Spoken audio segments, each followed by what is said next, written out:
So if you are confident in yourself enough to go after me, oh my God, I would take the dinner with anybody. Black History Month, 28 days, bullshit. Girls do that. Like, I cannot compute. Just move in with me. And I was like, no, I'm not doing this again. I'm gonna be independent. I'm gonna do it. And whatever, I ended up moving in with him.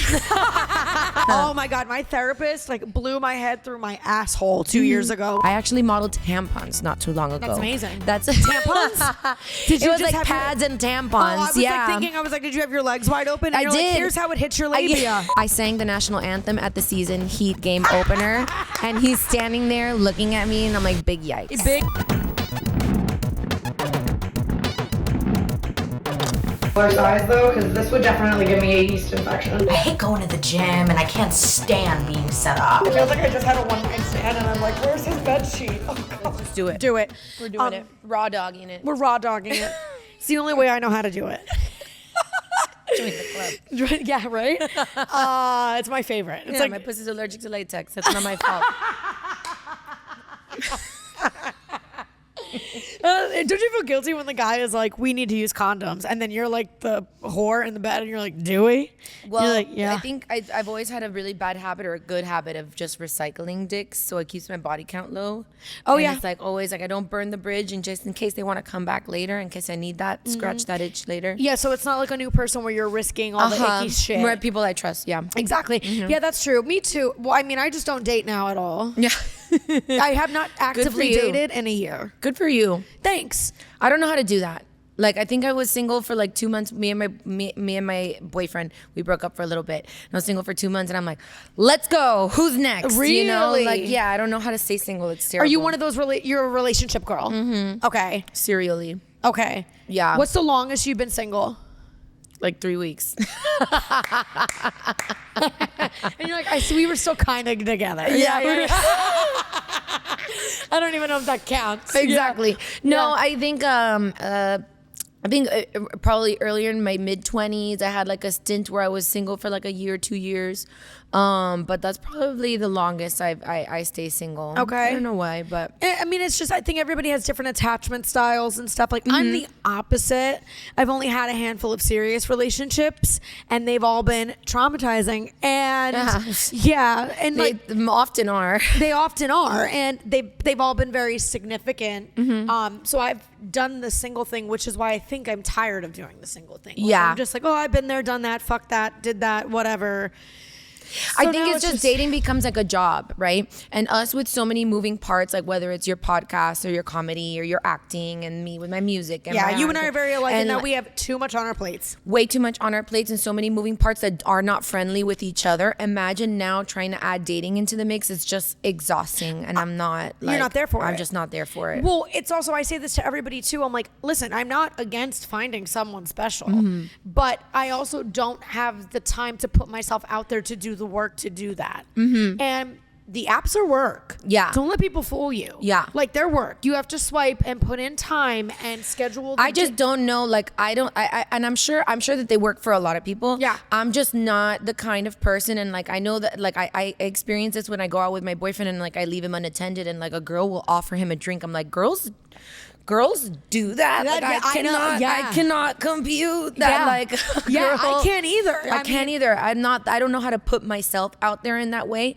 And I think that when a guy goes out of his way, and you'd be surprised that even in our industry and stuff and what we do, I don't get hit on a lot. Like, everybody said they're like, you must have guys flooding you after a show, and I was like, I don't know if you know this, but being a female comedian is pretty unattractive to a guy. Like, it's not. well, the thing is that you have to be very, very comfortable with the fact that your woman is the center of attention. Your woman is the director of vibes for the night. Your woman is gonna be, brash and bold and out there. Yeah. And if you see that and you're like, I like that. Yeah. Then that's the kind of man that I want, not the one that I have to go there and fish for and be like, hey, so hi, how do you feel about being with a singer? Or not anybody that's gonna think I'm a lot, not anybody that's gonna get jealous. I cannot.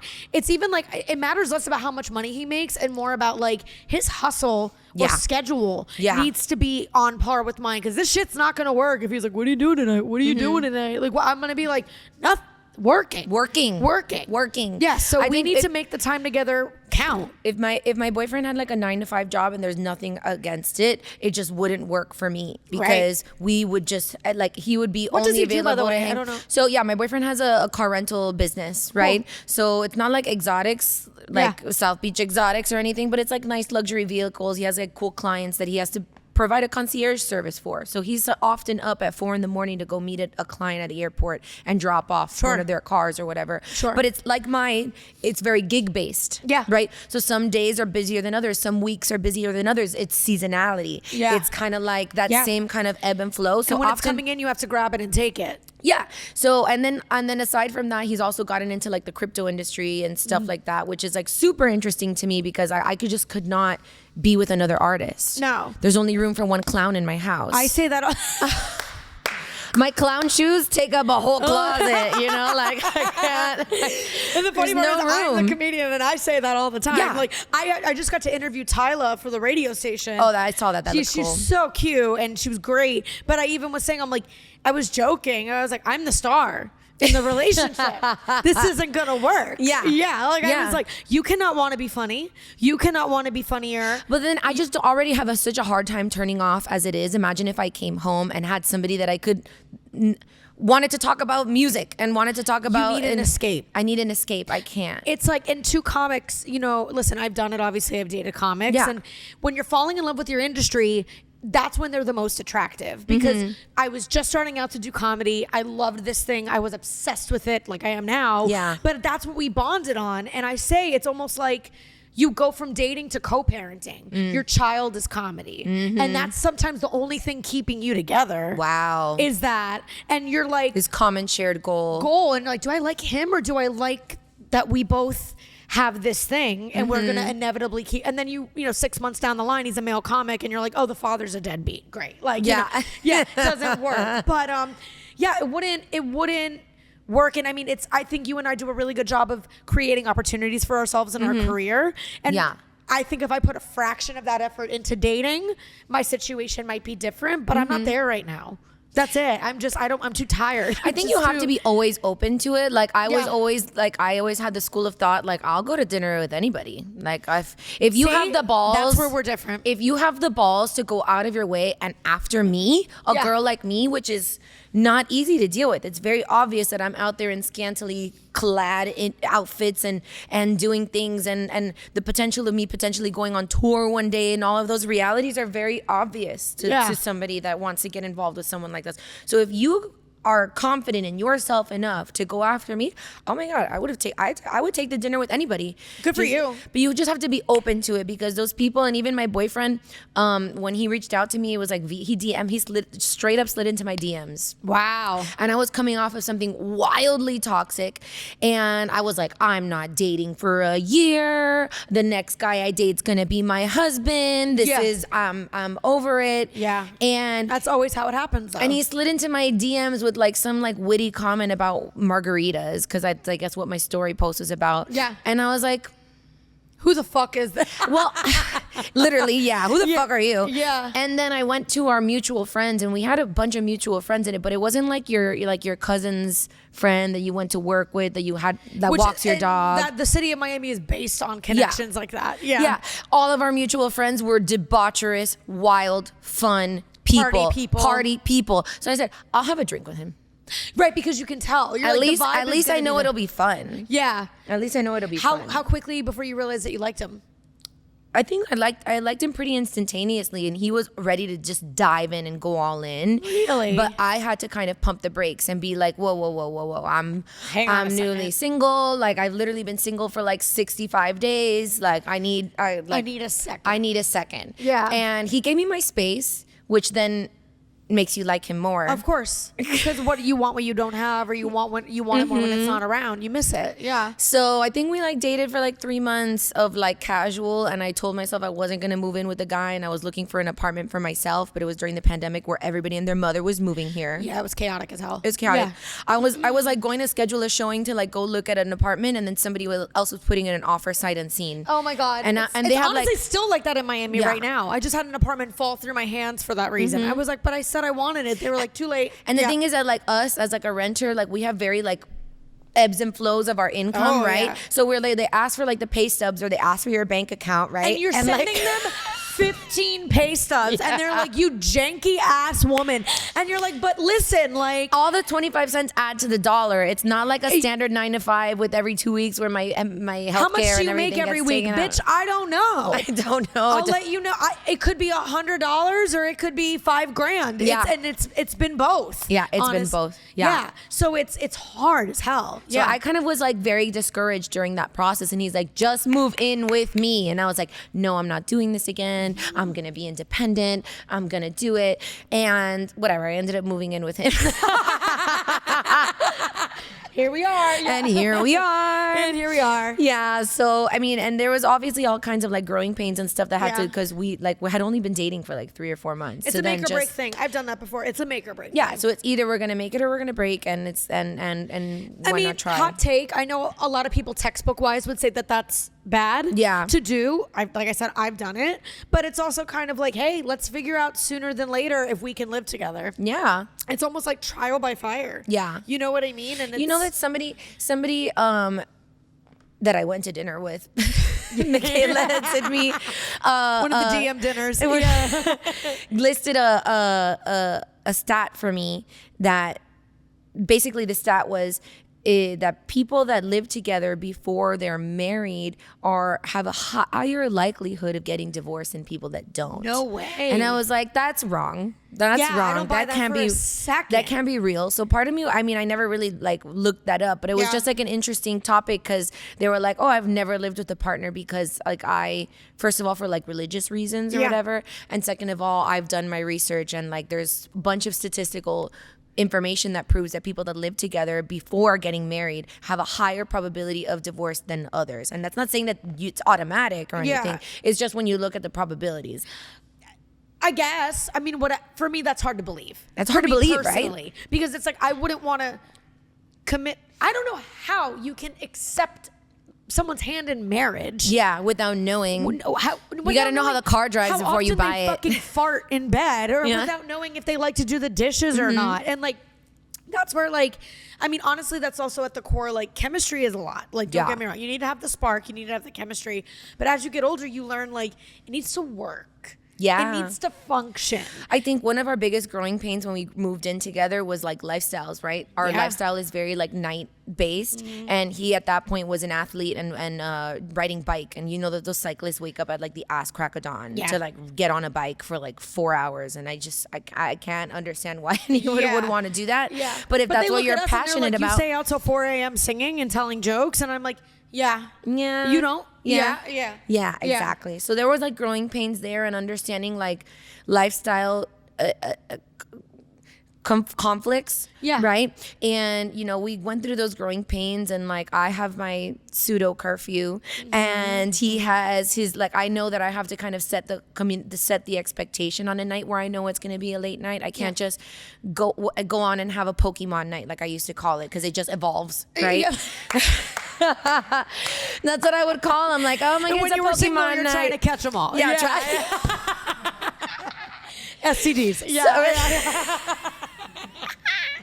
So I can't just let my I'm gonna night. use that. It was a Pokemon night. It was a Pokemon night. Yeah, it evolved. It went somewhere else. So I can't just be like, all right, fuck it, we're gonna go to another bar and another bar, and then we're What's gonna go to that this Gaga person. bar? Club, another club, another club. another bar. Plane, And he's exactly. like, babe, when are you coming home? Exactly. Right. There's no reason, and like we can argue about this or like, but like there's literally no business that I have outside 2:30 in the morning. Yeah. Right? Yeah. Like if I'm like staying, because my label manager, she wanted to go out and I wanted to be there for her. He's like, well, you were there for her from 12 to 2:30. Yeah, and get if she home. had a man that she needed to go home to, Yeah. she would not be there for you, honey. Yeah, and thanks for keeping it real about that too, because I've had people be like, I'm like, there is a lifestyle change whenever you enter a relationship. Yeah, inevitably. And that is how it should be, I think. The fact of the matter is, staying out and having a Pokemon night, as we both know, is single behavior. Yeah. Like, and I've had fights with boyfriends about that. too that I'm like, you're strolling in at 3-4 in the morning. It doesn't matter. It doesn't mean I'm cheating. I'm like, I didn't even accuse you of It that. has nothing to do with cheating. It has nothing to do with that. Did it cross my mind when you don't get home till 5? Yeah. Yeah. Because And you're what at are you bars all doing? night. What are you doing? What are you doing? You're talking to people. I mean, even if you're just talking with your friends, like a friend of mine wanted to go to a festival without, like a music festival without the guy that she's dating, and he's like, oh, but like you're gonna go out looking for guys there, and she's like, I don't know about you, but when I go to a music festival, I'm not talking to anybody other than my people. No, I'm not like making like people that are on drugs. Yeah, exactly. People You're are like, I can't not even have a conversation with anybody. Have a conversation with you. You're like, hi, my name is, and they're like, you're a unicorn. Yeah. And I'm like, no, you're on meth. Yeah. Yeah, like I can't connect with somebody like that. But I do think it's like, it's just not, unless no couple, like, you know, like don't cancel me. Like no couple, there's one rule for anybody. That doesn't exist. But it is like, I used to try to, like, I remember one boyfriend in particular, I was like, it's just not like committed behavior for you to be out multiple nights a week coming home at 3 in the morning. Yeah. Nobody's going to perceive you as having a girlfriend, and it's not going to help what we're trying to do. Exactly. And this is coming from somebody who also stays out late. Yeah. And has always worked in entertainment, whether I was behind the scenes or on the stage. Yeah. So I was like, I get it. And that's making it all the more reason as I'm like, babe, 5 a.m. unnecessary. It's just unnecessary. And like I feel bad and I feel bad because yes, I have friends that like want me to go out, and I'm such a people pleaser too, which is the hard part, because when you're in the moment, nobody wants to be the person that ends the night. Like nobody wants to be the person that's like the Debbie Downer, was like, I don't want to go to the 4th bar. I don't want to go to the corner. And I know. I don't want to end up there. In my 33rd year, I am that person. Yeah. I am that person now. I'm like, Shameless. you guys have a great night. I'm good. Yeah. but that's where I'm at now. Sorry to cut you off. But No, it's true. If you want to wake up in the morning and work out and have other goals and stuff, it's just not conducive to that. That's been way more important to me. Way more important. Lately. And it's just not worth another extra drink or hour and a half. We'll leave the Pokemons on the streets. That's it. And Let somebody them- will, it's Miami, somebody will catch them. Somebody will catch Whether them. they want to or not. Somebody will take them in for Bitcoin or whatever, or something. Somebody will rescue them. I'm selling Pokemon for Bitcoin. Yeah. Right. That's Pikachu.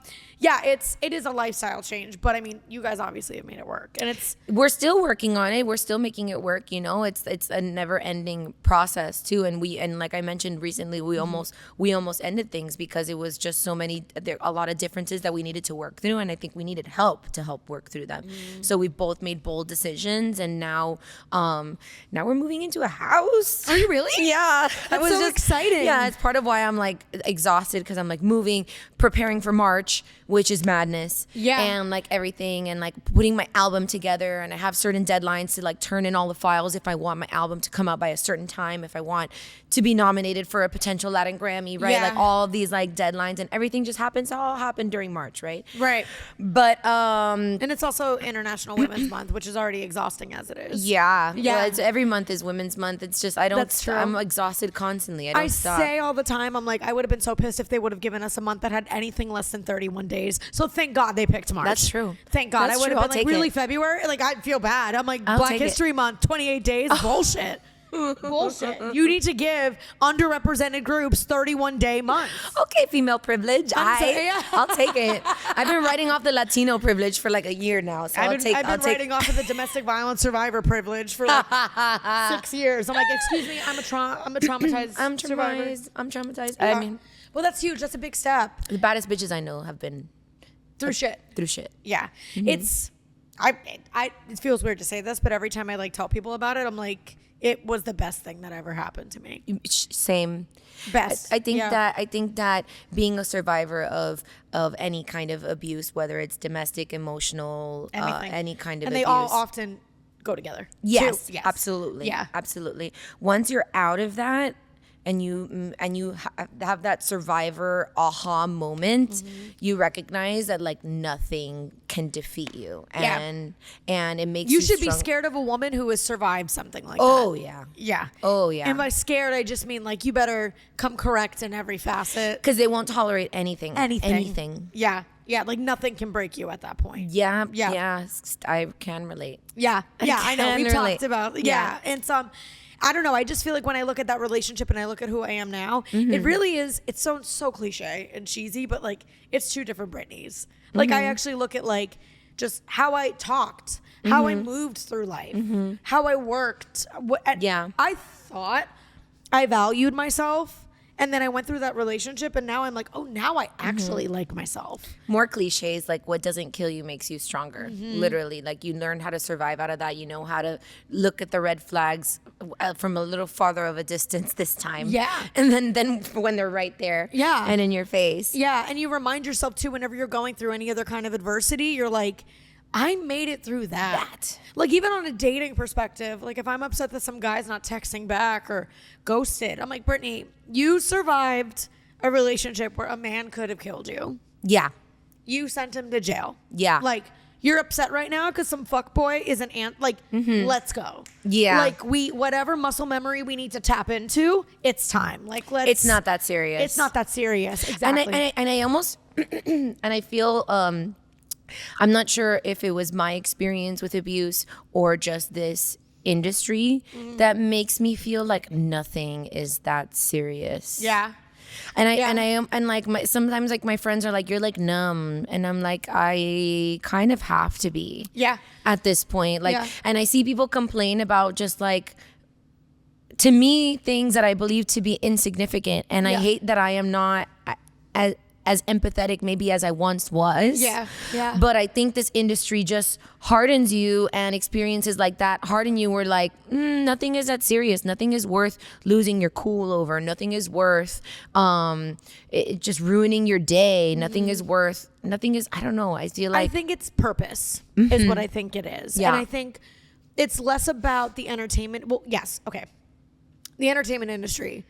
Every industry's full of bullshit. Ours is overloaded with it. all of it. Overloaded with it. And a big problem is we don't have an HR department. So we don't have anybody to run to when we're like, who the fuck do I tell that this person just said this to me? Or sometimes you don't get paid for you just deal with so much more bullshit than you would in a traditional industry. But I also think in order to make it happen in that industry, you don't have a choice but to be zeroed in. Yeah. And just literally when you are zeroed in, the blinders build themselves. Yeah. You know, so it's like anything that's not in your direct, my family, my boyfriend, my career, my money, my mental health, my whatever, ends up just kind of ricocheting off of your blinders. That's true. Yeah. That's like true. You don't really have a choice. There's a saying also in Spanish that I'm like, that I heard once. It was like, gente feliz no jode, right? So that basically translates to happy people don't complain. Yeah. Because if you are, I every time like something falls apart, like a gig that I wanted that I didn't get or whatever falls apart, or a song that I was gonna have released, my next song was gonna be a Kylie Minogue sample, right? And I was super excited because it's like this iconic Kylie Minogue record, and I'm like, this is gonna be huge for me, and I'm so excited, and I had all these plans, and everything was rolled out or whatever, and lo and behold, we haven't been able to get the clearance for the sample in time for my deadline. So now I'm fucking pivoting and like trying to get this thing together for a new song and stuff like that. Yeah. But how can I complain about happy problems? The fact that these are my problems, it's like amazing. And the fact that my life is so brilliant and blessed and vibrant and exciting, how can I spend any time crying over spilled milk? Yeah. Yeah. You're right. It's just a lot. And it's like, you always have more than what you even see. As well too. And it's like we were saying before we even started this podcast about how busy the two of us are. Yeah. And it takes a toll. And sometimes it's hard to feel that initial excitement to get on stage when you've been on stage 12 times this week and you're exhausted and barely have a voice and whatever. But I always I try to remind myself, like, if you weren't on stage tonight, you'd be miserable. Yeah. If this got taken from you, which it can be at any time, you'd be miserable. And even my worst night doing comedy, bombing my dick off, is still better than any amazing day in any other job or in anybody else's life. Yeah. So it's like, if it was like gun to my head, do you not want this anymore? I'd be like, oh my God, no. And it is a little like, you're inclined to think that something's wrong. So it can kind of be hard to take a step back and look at your life and be like, oh fuck, I have everything I want. I think we choose our experience, right? Yeah. You have to choose your experience. So my boyfriend had an issue with like a shitty client that was like super rude to him about trying to connect the Bluetooth in the car, right? Yeah. And then later on, his wife was complaining about the car seat. Yeah. No, they were Brazilians. Oh, okay.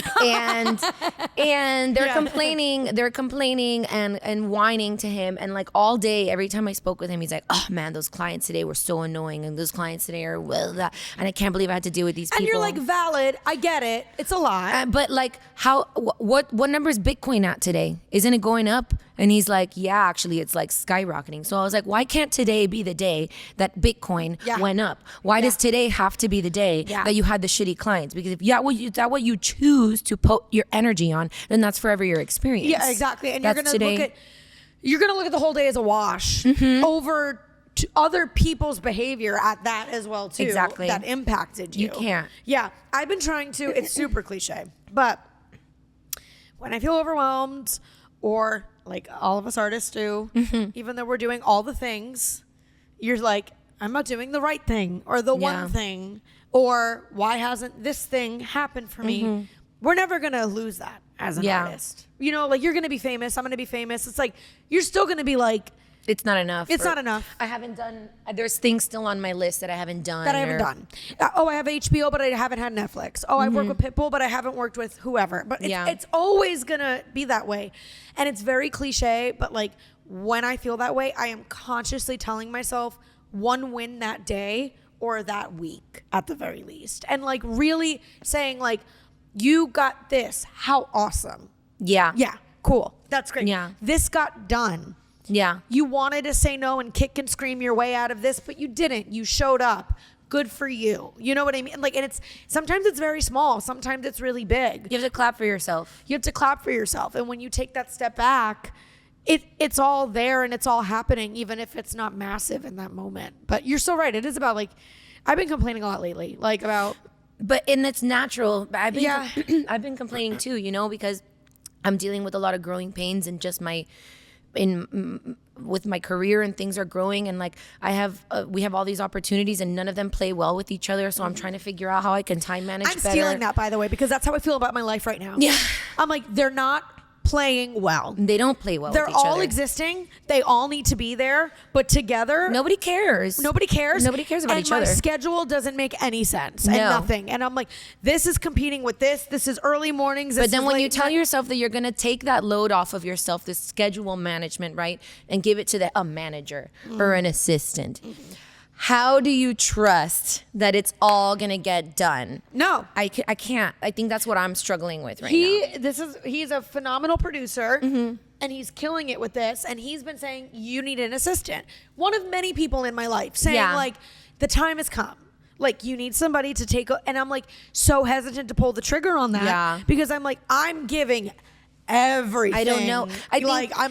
There are like opportunities that come in and be like, hey, I want you to perform at XYZ event. Can I call you real fast? Yeah, sure. It takes 5 minutes to get it handled and get it sorted, versus me handing it to somebody else, waiting till a 9 to 5 hour on Tuesday or Wednesday when they have a slot to handle it, and then opportunities go through the wayside. Yeah. Because nobody was able to just catch it right then and there. And do it. And just do it, handle it. And I said this when I worked at Sony and Columbia Records for many years and like the PR department. And I worked at some agencies in New York.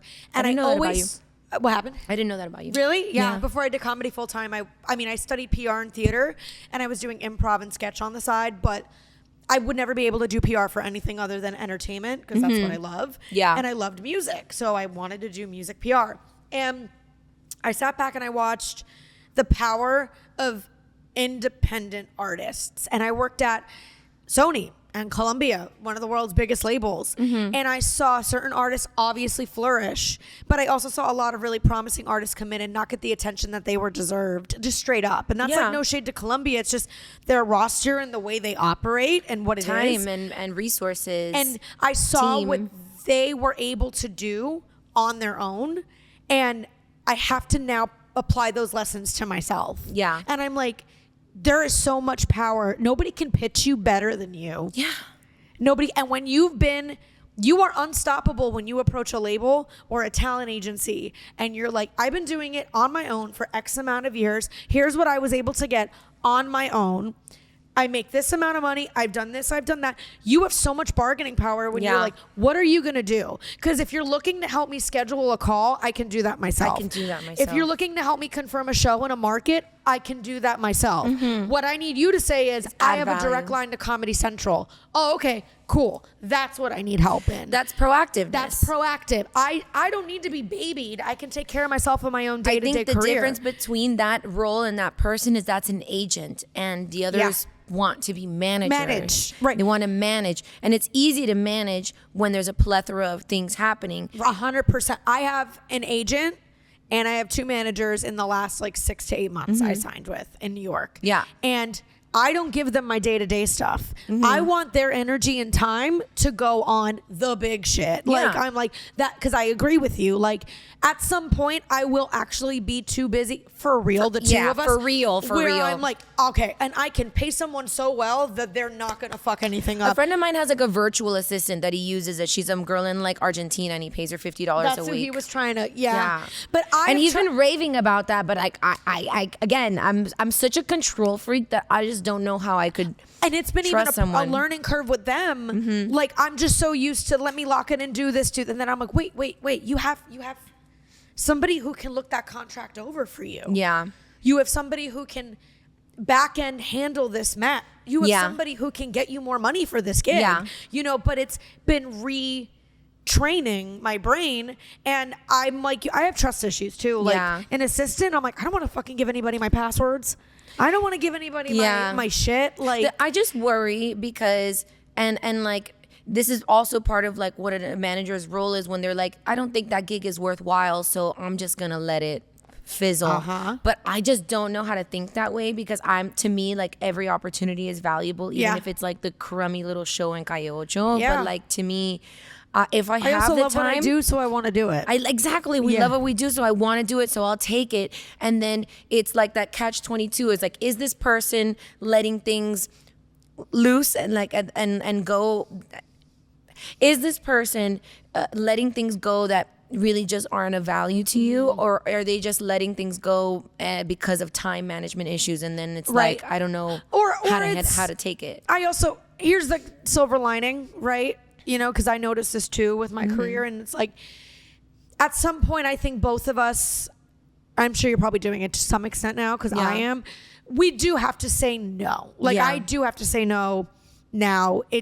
I'm not going to drive that amount of time for $150 exactly. I can't, like, and it's just about where else my energy and time can go. And the good thing about managers and agents saying no on your behalf is, I do think it can force you to elevate, and it can force you to focus. And it's like, we won't get to that next level if they're like, this isn't on this level. You don't need to do that dive bar comedy night again, or whatever it is. It's true. Trust me, we see you as over here. That's over here. Yeah, you've done it already. You know, and that's how I feel about Miami comedy. Like, I know we're both very passionate about Miami. I don't know if you've thought about leaving, but it's like, I go back and forth all the time about it.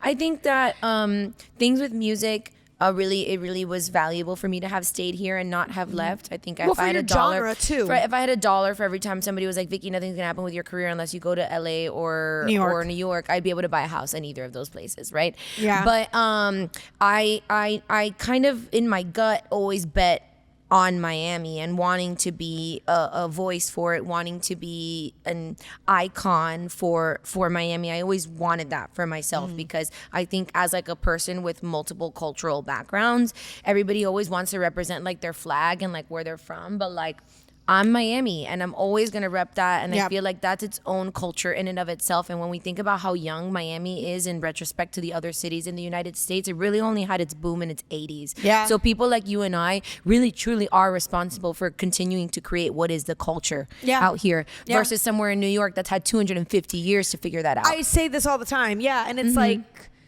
it just depends on what path you want. You know, you either want it, some people don't want that the way we want that for ourselves. Like, I think it's cool when people say like, the comedy scene changed when you came down here. I love that. And you opened up rooms and shifted the culture. Because you're I'm a bigger fish in a smaller pond. Right. And as are you as well too, you know, with your connections and everybody that you've collabed with.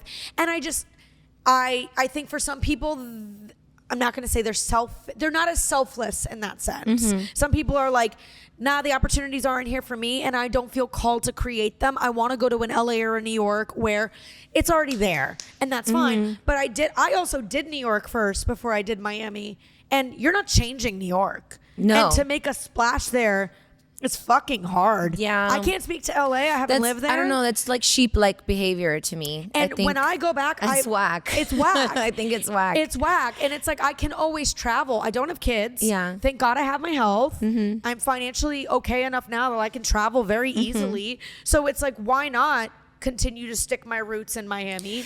Right now, where I struggle with most is in the acting world, because out here in Miami, there's it's skim, right?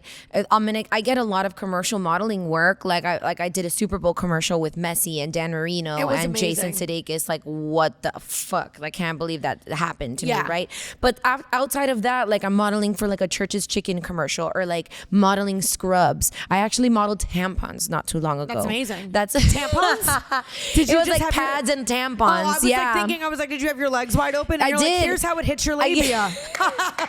Up on my OnlyFans. Yeah, right. Well, no, listen, residuals. Residuals, yeah. No, it was actually just more like I actually had underwear, but I had to sit on the toilet and like pretend I was opening the pad for the camera and stuff like that. Weird things that we just do for money, right? Yeah. The modeling and acting is not as glamorous as It's is not. maybe. Neither is comedy or anything. So I do feel like for me to grow in the acting world and maybe land a real series or like film role, I know that I need to acquire some agents and representation in LA or even maybe Atlanta, because there's like a big budding community there. Yeah, exactly. Yeah.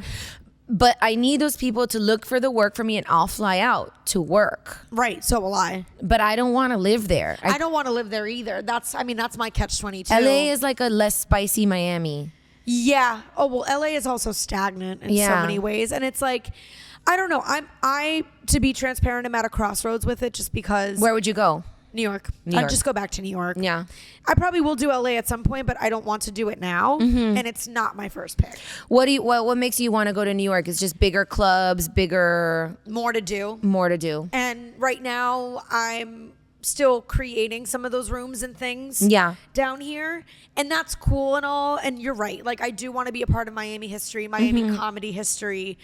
But I also have to look out for myself. Yeah. And at some point, it's like, I sometimes feel like the Mother Teresa of Miami comedy. You know, and I'm just kind of like, I know what you mean. Is anybody else going to make a fucking documentary about the scene? Yeah. Is anybody else going to open a club, start a room, like a little, and it's like, I'm happy to do it. And I don't like when people totally shit on Miami comedy, because there are so many amazing artists down here. Yeah.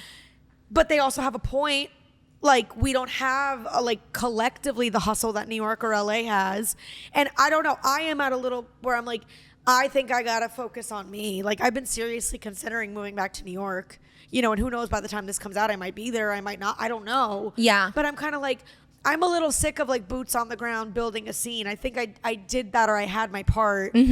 Now I think I maybe deserve a scene. Yeah. And I'm sure you do want some level too. You deserve a scene that's a little more established. Well, I think that now that I've established what my persona and what my identity is, I want to take this Miami energy, as Pitbull would say, worldwide, right? Yeah. I want to do what he does. He put and Miami take it on the map. And continue to put Miami on the map. Yeah. That's what my goal would be, which involves touring, which involves going out there and performing and putting my boots down on the ground in other places. Yeah. But I think I'm always going to stand for what Miami is. And I think that you're totally entitled to do that. Like, man, every time I hang out with Pitt, he really just leaves like. How is he? I love him. I love him too. I like the fact that somebody that I really idolized for what feels like my whole life knows who I am and gives me advice is just, I will never be able to process that fully. Yeah. I don't think I'll be able to. I had that on the list of things to bring up to you too, about meeting your heroes and Did you feel like like whenever I meet comedians that I really respect and admire and get a chance with them, in the beginning of my career, I used to fumble those social interactions. Because I think subconsciously you feel like I'm not worthy. I shouldn't even be in this conversation. Yeah. Oh, you fangirl, for lack of a better term. And then I think as my artistry went on, you start more confident. More confident because you're like, I'm here too. Yeah. And you might be farther ahead or been doing it longer or more famous, but I'm a musician just as much as you are, right? Yeah. I was definitely nervous. And it took more and more opportunities of me to be around him where I would feel more and more comfortable. But every single time that I've ever been around him, he's been an absolute gentleman. So kind, so he seems it motivational. Too. Like he's just always just leaving breadcrumbs of gold everywhere with just everything that comes out of his mouth. So with him, unlike with maybe some other people that I've met that were my heroes, I'm just like, I want to be Pitbull when I grow up. I literally want to be him. So the fact that he is like a mentor to me is shocking. But he himself said that, oh my God, I wish the phrase is escaping me, and one day if this ever comes out, we'll just put it here because I'll remember it later. We'll input it. We'll superimpose it. It was basically something around the lines of like my God, the villager is never famous in his village, will never be famous within his village, right? Which is unless they leave the village, until they leave the village, right?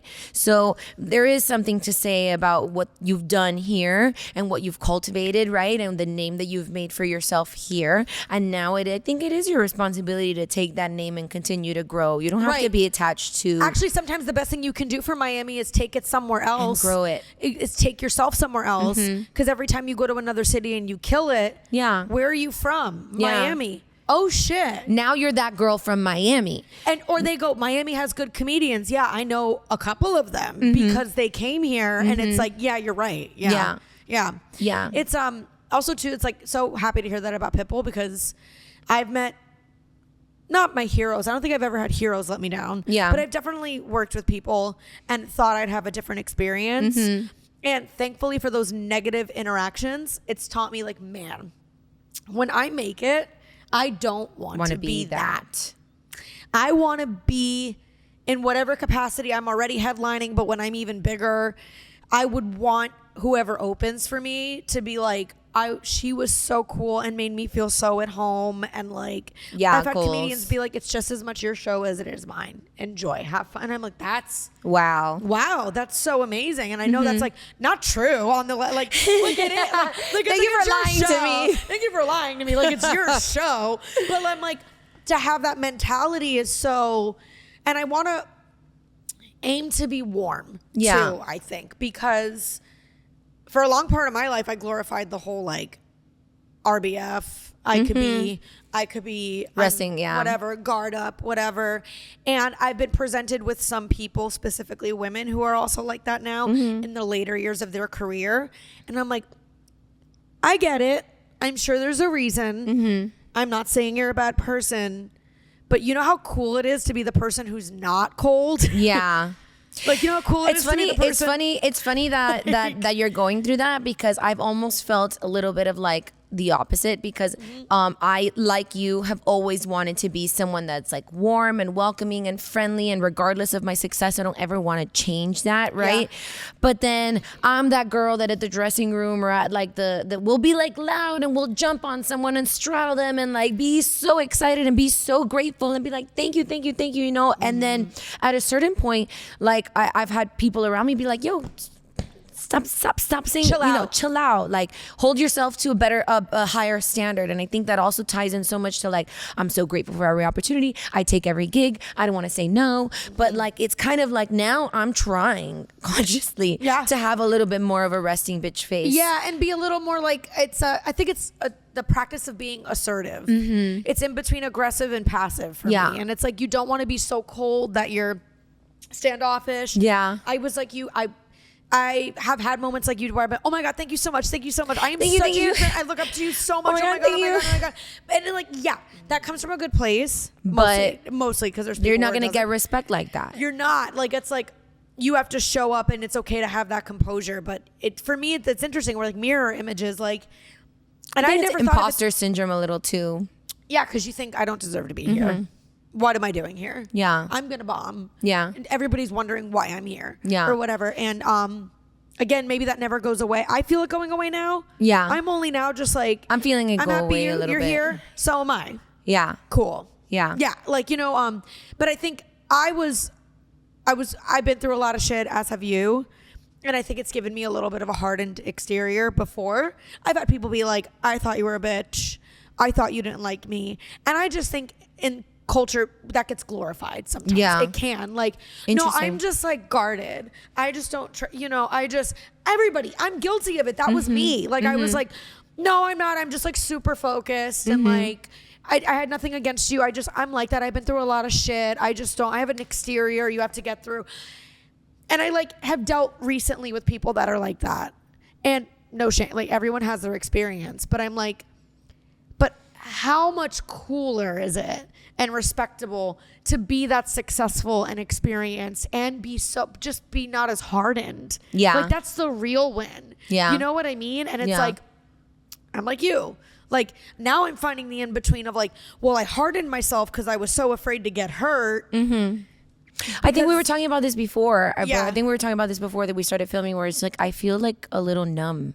Yeah, I do too. I feel like a little numb because I'm so used to just being beaten by life and by this career and by everything that like nothing bothers me anymore. Yeah. And like sometimes I think I deal with a lot of anxiety when I feel overwhelmed and a lot of things just me being pulled in many directions. But outside of that, like this industry has really just hardened me you, in a way that I didn't expect it to, because now I feel like I'm less empathetic with my friends. Yeah. I'm less empathetic like with my partner, and they're complaining about things that are huge to them in their lives. Yeah. But I'm just like, whatever, keep it moving. Because that's how I treat myself, and I don't want them to feel like I'm belittling their problems. That's how you're treating yourself.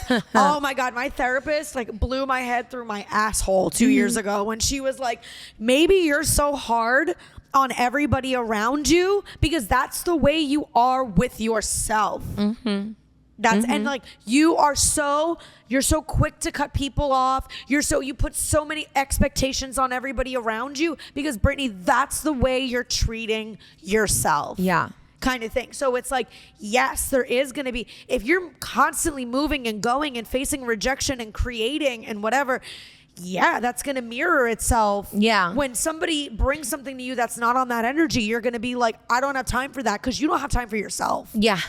So of course you're not going to have time. You know, it's just where you're at. Yeah. So it's everything we're feeling. I said everything we do is a reflection of us. Everything anybody does or says to you is a reflection of where they're at, where they've been, where they're going, and whether they're conscious of it or not. But yeah, that's how it's like you're cold with other people initially, probably because you don't trust yourself. You know what I mean? Yeah, maybe. You know, or like you're overly warm with people and friendly, probably because that's a reflection of what's going on with you and how you treat yourself, kind of thing. But a need because you need or desire to be treated that way. Of course. So badly that you treat others like that way. Yeah. So it's she had blown my mind with that too. And she was just like, you define your value based on how much you're working and doing and achieving. And she's like, and that's why you don't stop. Yeah. Because you have put your self-worth in what it is you produce and achieve and accomplish. Yeah. And that's great to an extent. Yeah. But that is also why you are distant from your friends or you come off as harsh to your friends or what, because this is the way you're treating yourself, Brittany. And I was like, oh yeah. Yeah. I haven't gotten a massage in forever or taken a day off or gone on a fucking date or whatever. Like, it's like, yeah. Forcing yourself into like better habits is also really important. I think a big pivotal point for me in my career was when I started learning how to record and engineer myself. Oh, yeah. Versus having to depend on like a recording engineer or a producer to turn on the machine and record Doesn't me it or feel whatever. fucking awesome when you're like, I edit my own videos, I do this myself. Yeah, because I control my own schedule now. Like I wake up, I work out, I make lunch for me and my man because he's home, right? And we have similar schedules.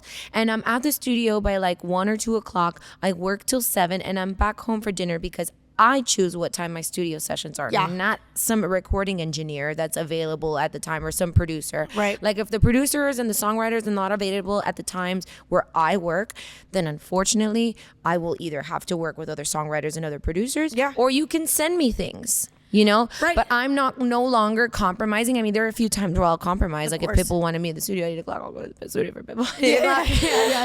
If Brittany wants you in Pompano at 3 p.m. on a Saturday, Yeah, you're like, Brittany I'll make it wanted- work. yeah, I'll do it. I'll make it work. But like for the part of the creating the music, right? I have had to make that strict schedule for myself Yeah. because it kind of gives me some kind of normalcy, some kind of commitment to myself, my home, my family that I hope Discipline. to create. Yeah, discipline. Yeah, no, that's Yeah. great. And it's I feel like and I have our closing question too, but I feel like the two of us are aligned in like, I know I'm gonna do things my way. Mm-hmm.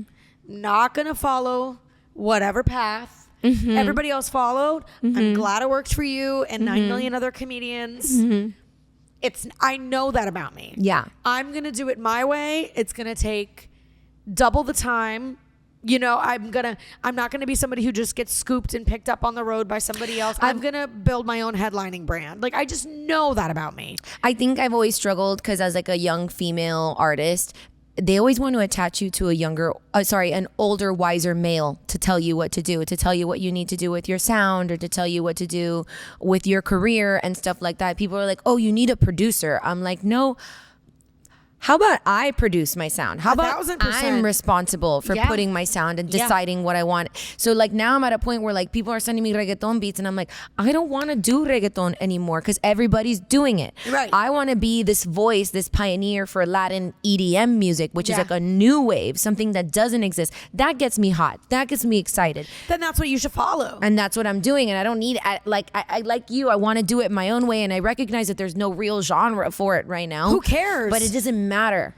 It doesn't will care that be. there isn't a name for it. The second it pops off, we'll find a fucking name for it. Or it's like, Exactly. I had an older male comic tell me when I first started, like, you would have to, like, it was a common practice to bark people in to get stage time in New York. When you're starting off, they're like, we'll give you 5 minutes, but you have to stand out in 30-degree weather in the West Village or Times Square and Pass out. pass out flyers.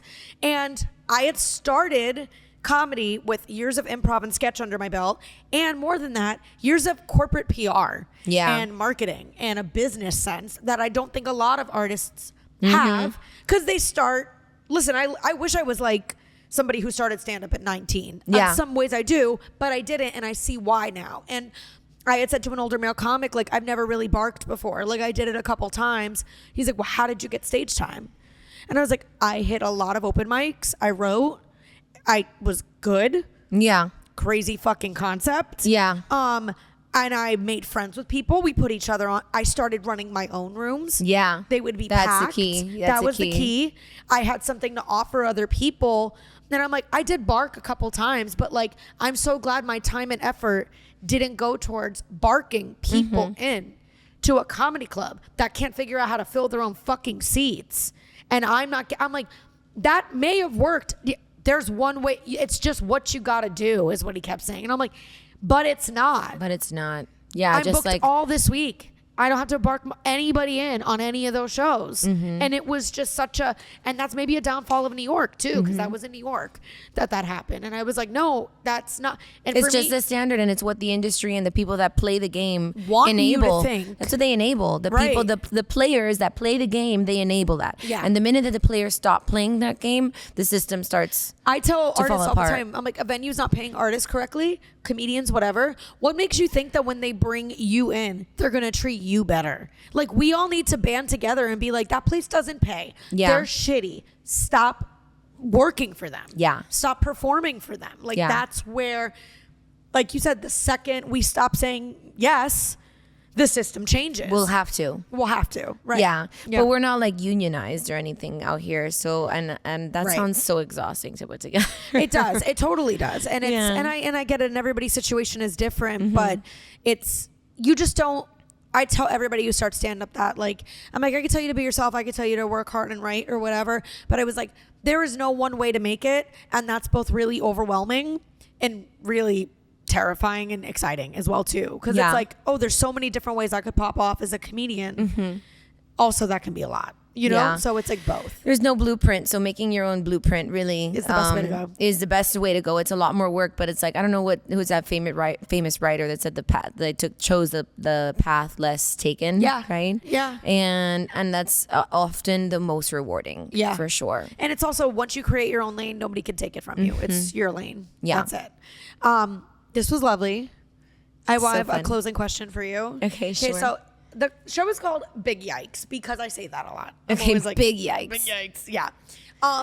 But for me, I want to normalize vulnerability. I wanted to invite, dope people like yourself, successful people, often also times two people with a public persona to like have a moment to like, what was a big yikes moment for you? Either a moment that you were embarrassed. Embarrassment makes us feel human. A mistake you made. I'm a big fan of apologizing. Yeah. It's my favorite thing. Yeah, I always say sorry all the time. I say sorry all the time. And I'm stopping that like mindless sorry. Like I've had like doors slam in my face because somebody, and I'm like, sorry. And I'm like, wait. Okay. But like, I mean, I love being wrong. And when I'm wrong, it feels so. I was trying to think of something, and then like the big yikes one popped out immediately. I was Okay. Isn't it like I was like, it's not that embarrassing. I can't think of anything. Oh wait yeah, a minute. I buried it out of trauma. Buried it out of trauma. Isn't it like big? You hear big yikes, and people are immediately like, I know what story. Yeah. Oh my god, I yikes. didn't even tell my boyfriend this story because I thought he'd get mad at me. Okay. But we'll just peel the band-aid, right? So a friend of mine is a recording engineer, producer, who works out of his own studio. So this is one of those situations where I was going out of my comfort zone and like going to his studio on his time. And he's like, guys, I really need to cancel this session because Tyler Herro is renting out the entire studio. So I'm like, what? That's fucked up. Yeah. What? Okay, but whatever. I guess Tyler Herro gets the studio. And he says, you know what? I need you to stay on call because I have no idea what to expect from this session. I'm not sure if I'm going to need any writers. Like, would you be down to kind of like come through if I need you? All right. I'm like, all right, cool. But what kind of music does Tyler Herro make, right? I feel like it's a name I hear, but I couldn't tell you what they do. So he's a famous basketball player. He's for the Heat. He's a basketball player for the Heat. That's like why. one of the top basketball players. And I remember I was like, what kind of music does this guy make? So I immediately call a couple friends of mine that are like into basketball. I'm like, is this like a known thing? Like, That he does music? Oh yeah, he freestyles on his story all the time. Like, like, I don't know. I was expecting something. Is he into apparently number 22? God, what's his I don't know. Another one of the Heat players. He makes like country music. Oh. Right. So this could have been any answer. Yeah. And my friend's response to me was, oh my God, I did not know this. But his wife and her best friend and her mom, they come to my restaurant all the time. They love me. I'm going to ask. And that should have been my red flag moment to be like, no, don't put my name out there that But I really didn't think anything of it because he made it seem like, he does like, this. like he's my friend. Like I know his wife, his wife, like, right. So I was like, okay, random, sure. I get a call like an hour later from the producer that like someone leaked the session and now we have to cancel the session. And I was like, oh, damn, that sucks. I hope he's like, yeah, I don't know. I don't know how it got out, but like people were trying to show up to the session apparently. And like, we have to cancel. And like, I'm like, oh shit. I hope that I didn't have anything to do with me. Right. It gets worse. I get a message.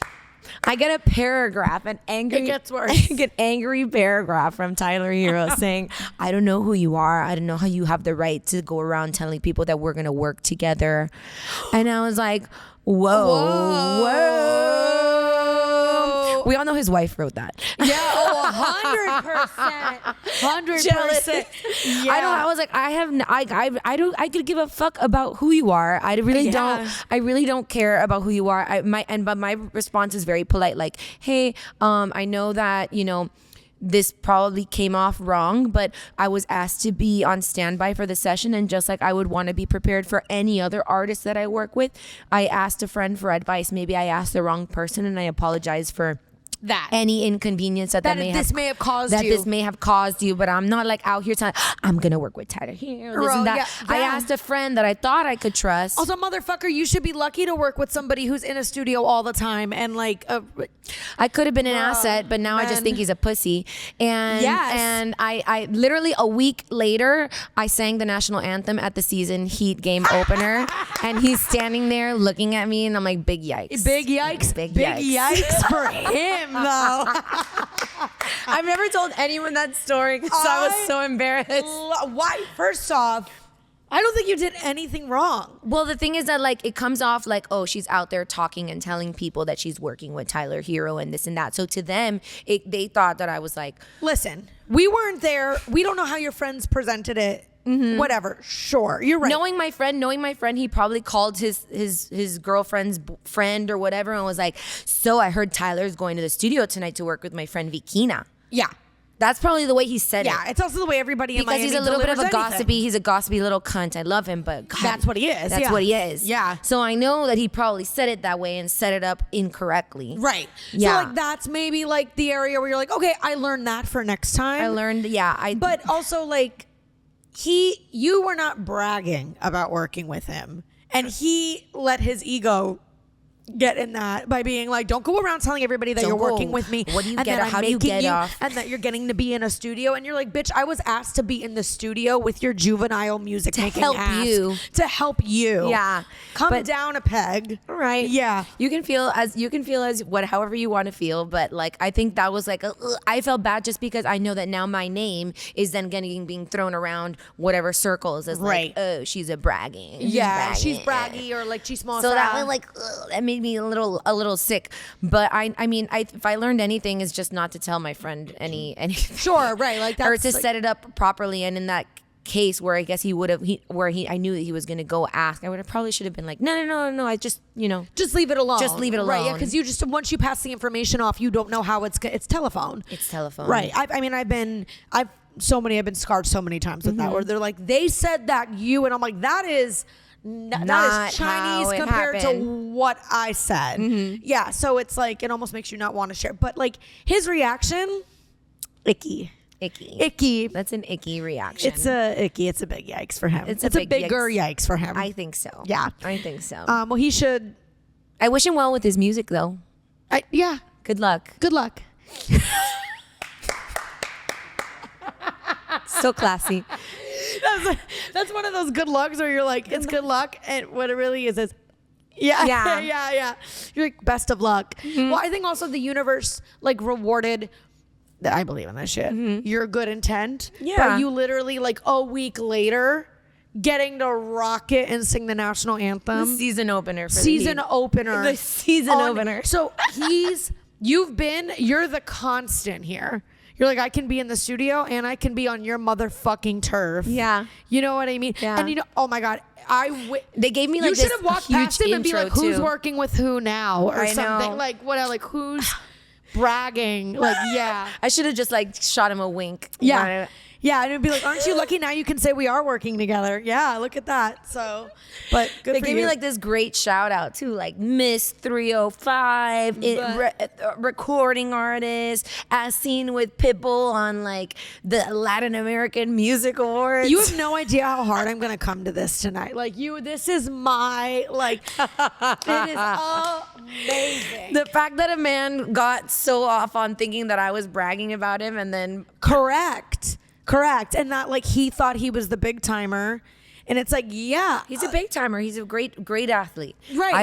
I have no idea how good you are on the mic. In the studio, I have zero idea. Right. And I'm just doing my job as an artist. Yeah. Right. And it's the reaction for me and the anticipation for the praise and the ego and stuff. And like you handled it humbly and correctly and whatever. But it also just goes to show always classy, ladies. Yeah. And like, make room or leave room for young, like up and comers and youngsters and people in another industry or people that you think might be smaller or farther behind. Like it's. He said he can't swim. Yeah. Well, he definitely has no studio ethic. Etiquette. No Also, it's studio just like etiquette. wild to me to be new to a facet of industry And like, no matter, yes, you are a huge athlete. Okay, great. Congrats. I commend your hard work and your talent there. But you are the new guy in this area. Again, we have no idea. Maybe he was renting the studio for like his wife. His wife wanted to sing, or like their kid, or who knows. I really don't know. The reaction was unwarranted. The reaction was just super unwarranted and like super rudely done. And then it was like, no disrespect. Well, you just disrespected me with the whole fucking paragraph. Yeah. Also, you don't get to tell me. I always hate that too. Whenever people say like no disrespect or no offense, you don't get to tell me if I take offense or disrespect to something or not. Yeah. I'll be the judge of that on my own. Straight up. Okay, so we're gonna go to a Heat game together. Yeah. Sit front row. It's front row, and we're gonna wear make his signs. jersey. Or we'll wear big yikes. Big yikes. Big yikes. I love this so much. I love you. Me too. Love you. What do you want to plug? Where should people follow you? Okay, yeah. So I just had a new song come out. It's called All Over My Body, or it's just called All Over, right? And it was produced by one of the producers on Benny Benassi's team. Nice. I've been trying to weasel my way through that team to him soon, hopefully, right? And then I have another single coming out in April, and all of this is going to be a part of my upcoming album, my debut album. I've never had an album. Yay. Yeah, I'm still trying to like workshop the name, but right now I'm thinking like Disco Perra. I like that. I know, it's fun, except the only people that don't like it are guys, because they're like, I wouldn't listen to it because it's like a girly name. Okay, and well, I'm maybe like, I'm I not don't make making it music for you. Yeah, that's true. I say that all the time in my comedy. I'm like, I do comedy for women and gay men. Yeah. And if you don't get it, A, I You're don't not my care, or B, market. evolve. Yeah. How about that? Yeah, you're just not my market. You're just not my market, and Yeah. that's okay. Well, I love you. You're already popping off, but I'm so It's proud. gonna be a great year. Yeah, it's already been a great year, and it's like only March, so I'm I super feel that way excited. too. Yeah, Yeah. I'm feeling the alignment. I'm feeling the snowball. I'm feeling all of the anxiety, because I know everybody keeps telling me like, oh, you're just getting started. Things are just wrapping up. And I'm like, oh, you mean? I know. I'm like, I thought I've accomplished a lot. And they're like, don't think I can "You're handle just, it anymore." I've been told for like 3 years, you're just hustling right now. You're on the grind. I'm like, still? When they're like, oh, you're just getting started, things are gonna get crazier for you, but I'm like, I don't want it to get any The crazier. reality is I feel like the two of us just need one I keep telling like managers, my agent, like I'm like people, I'm like, I just need like one more thing. Yeah, That one thing. it's Whether being famous for a being Grammy almost famous, right? Correct.